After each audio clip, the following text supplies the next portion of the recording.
आप जब कश्मीर घूमने जाते हैं तो कहाँ जाते हैं? गुलमर्ग जाते हैं, पहलगाम जाते हैं, श्रीनगर में बोटिंग पे। ना तो आप ओल्ड कश्मीर जाते हैं जो डाउनटाउन है, वहां भी आप नहीं जाते क्योंकि सेफ्टी उतनी नहीं है। हमारे जैसे लोग जाते हैं जिनके यार दोस्त हैं, बाकी नहीं जाते हैं। तो उन इलाकों में अगर हुआ होता तो एक बार लगता कि चलो यार नॉन टूरिस्ट इलाके हैं। टूरिस्ट इलाके तो हाईली सेंसिटिव हैं, हाईली सिक्योरिटी वाले हैं। आप अगर गाड़ी से कश्मीर जाइएगा तो एंट्री करते ही आपको आर्मी दिखनी शुरू हो जाती है, समझ में आ जाता है कि माहौल बदल गया। और वहां एक गोली हमारी तरफ से नहीं चली। कहा जा रहा है नाम पूछा गया, धर्म पूछा गया, यानी कि उनके पास पूरी फुर्सत थी। एक होता है कि आए दंदन दंदन गोली मारे और भाग गए, एक ये कि आराम से वो आपसे धर्म पूछ रहे हैं, किसी का पैंट उतार रहे हैं, किसी को कह रहे हैं कि जाके मोदी को बता देना। उनके पास पूरा टाइम है, वो ये कर रहे हैं। हमारी सिक्योरिटी एजेंसीज कहाँ थी? नमस्कार, द जनता लाइव देख रहे हैं आप और मैं हूं आपके साथ पूजा। और 22 अप्रैल को जो कुछ हुआ पहलगाम में, उसकी तस्वीरें और उसकी वीडियोस अब तक आपने ज़रूर देखी होंगी। सोशल मीडिया पर लगातार उसकी वीडियोस और तस्वीरें वायरल हैं। लेकिन इस पूरे मामले पर एक अलग तरीके से, जिस तरीके से इसको पेश किया जा रहा है, उस पर बात करना भी बहुत ज़रूरी है। ये आतंकी हमला कोई पहला हमला नहीं है। कश्मीर का आतंकी हमलों से संबंध काफ़ी पुराना है, लेकिन इस बार पर्यटकों पर जिस तरीके से ये हमला हुआ, ये एक नया अध्याय है कश्मीर के पूरे इस किस्से में।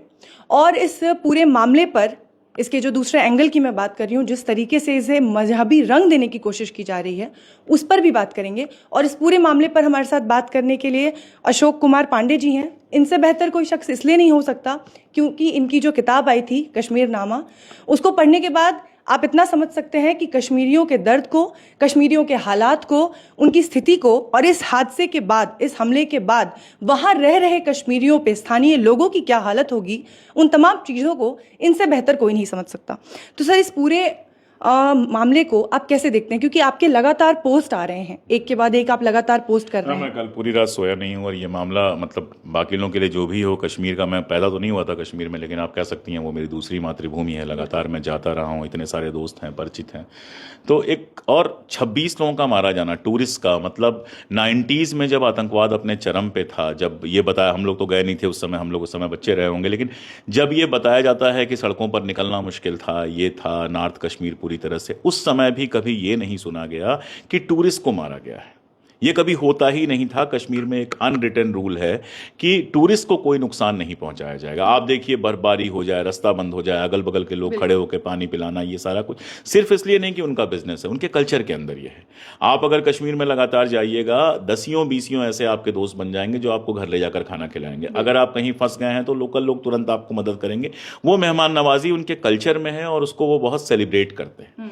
इसलिए एक बात तो मैं साफ साफ कह सकता हूं कि जो भी ये आतंकवादी थे, इनके लिए आप जितना बुरा से बुरा शब्द इस्तेमाल करना चाहें, दरिंदा कहना चाहें, जो कहना चाहें, ये कश्मीरी तो नहीं हो सकते।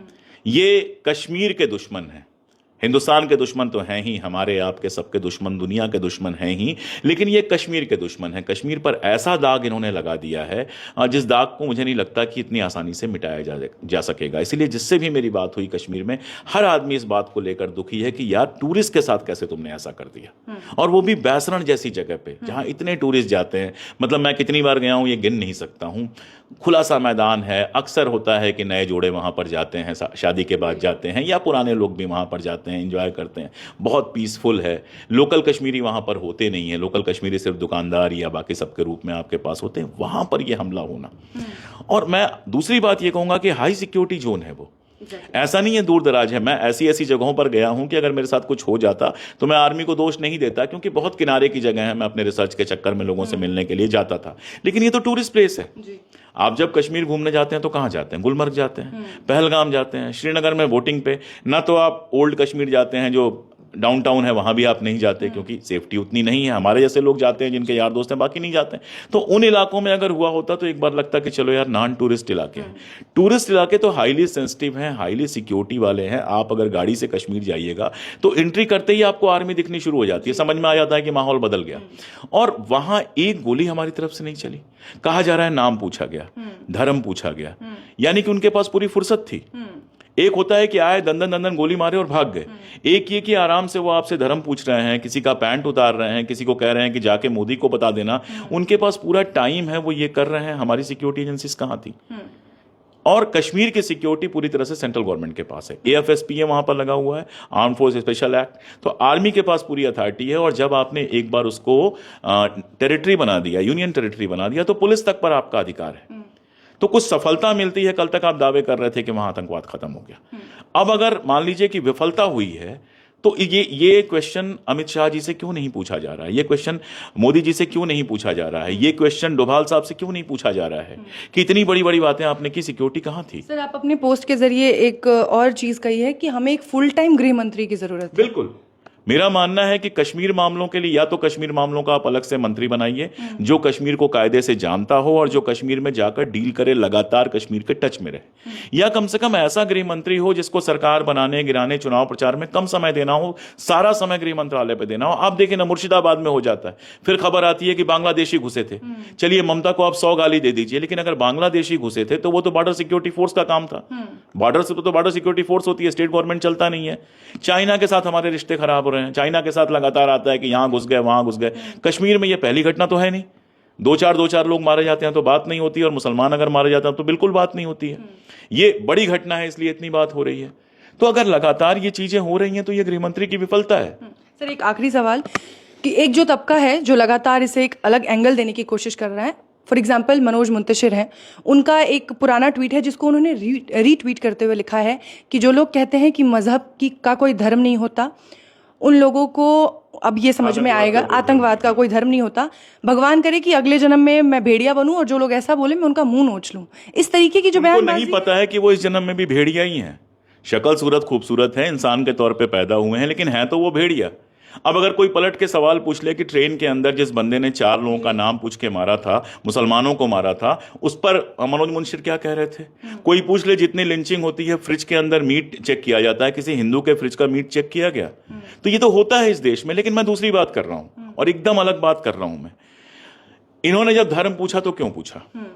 बैसरण घाटी में या किसी भी टूरिस्ट प्लेस पे चले जाओ, शिकारा पे चले जाओ, गुलमर्ग में चले जाओ, सोनमर्ग में, किसी भी ऐसे इलाके में चले जाओ, अगर 100 टूरिस्ट हैं तो उसमें से 95 हिंदू होंगे। ये सब जानते हैं, ये कोई ऐसी नई बात नहीं है। मुस्लिम, इतने टूरिस्ट मुस्लिम नहीं जाते हैं, बल्कि कश्मीरी शिकायत करते हैं कि हिंदुस्तानी मुसलमान जो है कम घूमने आते हैं यहाँ पे। वो जाएंगे तो फिर दरगाह वगैरह पे ज्यादा जाते हैं।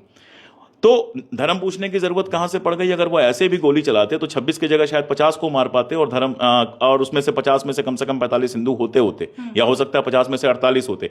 अभी भी एक मुस्लिम फैमिली मारी गई है, साउथ की एक मुस्लिम फैमिली मारी गई है, 2 लोकल मुसलमान मारे गए। धर्म क्यों पूछा उन्होंने?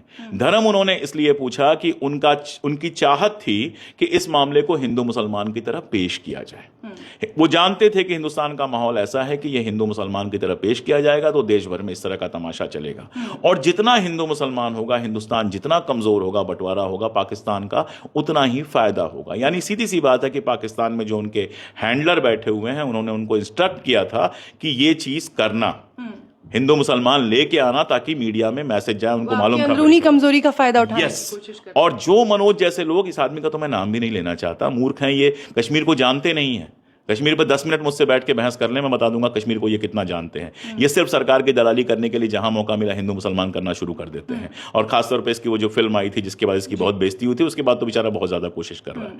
लेकिन जो लोग हिंदू मुसलमान कर रहे हैं, मैं बहुत साफ कह रहा हूं कि पाकिस्तान में वो जो हैंडलर बैठा है, जिसने हमारे 26 मासूम लोगों को निर्ममता से मरवाया है, ये उसके एजेंडा पे चल रहे हैं। जी, एक आखिरी सवाल, मोदी जी के नाम सर, ये मोदी जी के नाम जो संदेश दिया जा रहा है कि महिलाओं को छोड़ दिया गया, जब महिलाओं ने कहा कि मेरे पति को मार दिया, बच्चे को मार दिया, तो मुझे भी मार दीजिए, तो उनसे कहा गया कि नहीं, आप जाइए और मोदी को बताइए कि किस तरीके से यहाँ मारा गया है। इसका ये कुछ एंगल समझ नहीं आ रहा। ये वही एंगल है कि ये सीधे सीधे राजसत्ता को हम चुनौती दे रहे हैं। बहुत सीधा एंगल है ये। लेकिन आपके चैनल के माध्यम से मैं मोदी जी को एक संदेश देना चाहूंगा कि ये सबसे शानदार मौका है। जो बुरा टाइम होता है वो अच्छा टाइम भी होता है। 90% से लेकर 95% तक कश्मीरी आतंकवादियों के खिलाफ खड़ा है। हिंदुस्तान का एक एक हिंदू, एक एक मुसलमान आतंकवाद के खिलाफ खड़ा है। विपक्ष पूरा खड़ा होगा, जनता के साथ ही खड़ा होना पड़ेगा। ये मौका है, सर्वदलीय बैठक बुलाएं, कश्मीरियों को भरोसे मिलें, सारे हिंदुस्तानियों को भरोसे मिलें, अपने IT सेल के जो ट्रॉल हैं उनको कहें कि इन सारी चीज़ों को बंद करो, और उसके बाद आतंकवाद के खिलाफ एक ऐसी नीति बने, ऐसी कार्रवाई हो कि इसके बाद पाकिस्तानी आतंकवाद का कोई निशान हमारे देश के ऊपर ना रह जाए। अगर वो ये कर देते हैं तो वो 3 टर्म 4 टर्म जितने भी प्रधानमंत्री रहे हिंदुस्तान के इतिहास में एक महान प्रधानमंत्री की तरह अमर हो जाएंगे, और नहीं कर पाते हैं तो वो 10 टर्म रह लें लेकिन इतिहास उनको एक बुरे प्रधानमंत्री की तरह देखेगा।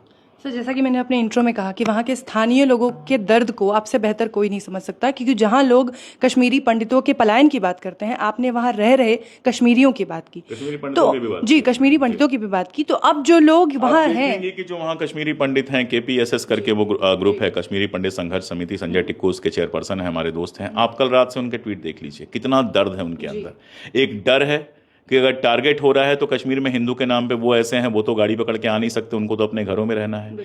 दूसरा दर्द है कि नंदी मार्ग हुआ इसके पहले बहुत सारे कश्मीरी पंडितों के जो नरसंहार हुए, आज तक कोई उसमें पकड़ा नहीं गया। और तीसरा सबसे बड़ा दर्द है कि इसके नाम पर जितना हिंदू मुसलमान फैलाया जाएगा, कश्मीर के अंदर उनको उतनी परेशानी होगी। तो अगर किसी को वाकई कश्मीरी पंडितों की चिंता है तो उनकी बात सुननी चाहिए, समझनी चाहिए। बहुत बहुत शुक्रिया सर, अपना कीमती वक्त हमें देने के लिए। धन्यवाद।